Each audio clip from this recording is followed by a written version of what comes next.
ഇനി നമുക്ക് മൂന്നാമത്തെ കാർഡിലേക്ക് പോകാം. ഞാൻ ഈ കാർഡ് മറച്ചു വെക്കുന്നു, നിങ്ങൾക്ക് ഡിസ്ട്രാക്ഷൻ ഒഴിവാക്കാൻ. ഇപ്പൊ നിങ്ങൾ നോക്കിക്കഴിഞ്ഞാൽ ഈ വ്യക്തി ഇവിടെ ഒരു പാലസിലാണ് നിന്നിരുന്നെങ്കിൽ ഇയാൾ നിൽക്കുന്നത് ഇപ്പോൾ ഒരു കുന്നിന്റെ മുകളിലാണ്.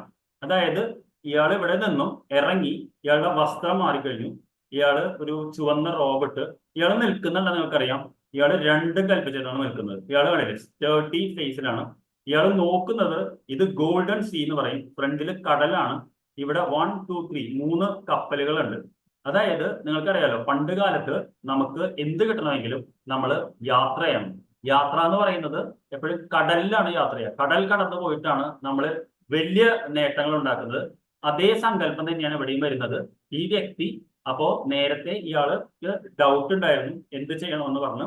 അപ്പോ ഇയാൾ ഈ സ്റ്റേജ് എന്ന് പറയുന്നത് ഇയാൾ ഇപ്പൊ പ്ലാനിങ് സ്റ്റേജ് എന്ന് പറയും.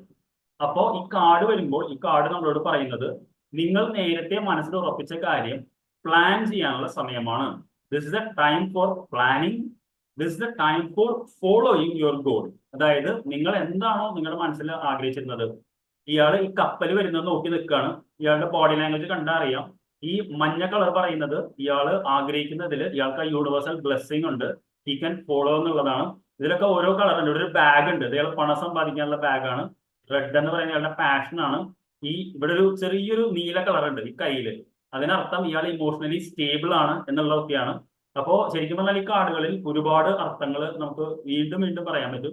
തൽക്കാലം നിങ്ങൾ ഇത്രയും മനസ്സിലാക്കിയാൽ മതി. ഈ കാർഡ് വന്നാൽ എന്താണ് അർത്ഥം, നിങ്ങൾ പ്ലാൻ ചെയ്യണം എന്നുള്ളതാണ്. അപ്പോ ഞാൻ പറഞ്ഞല്ലോ, ആദ്യത്തെ 3 കാർഡുകൾ നമ്മൾ എന്താണ് പറയുന്നത്, ഇവിടെ ഈ വ്യക്തിക്ക് ഒരു പുതിയ ആശയം കിട്ടുന്നു. ആശയം കിട്ടിക്കഴിഞ്ഞാൽ അടുത്ത സ്റ്റേജ് എന്താണ്, നമ്മൾ അത് ഉറപ്പിക്കുന്നു, ഇത് ചെയ്യണമോ വേണ്ടയോ എന്ന് പറഞ്ഞ്.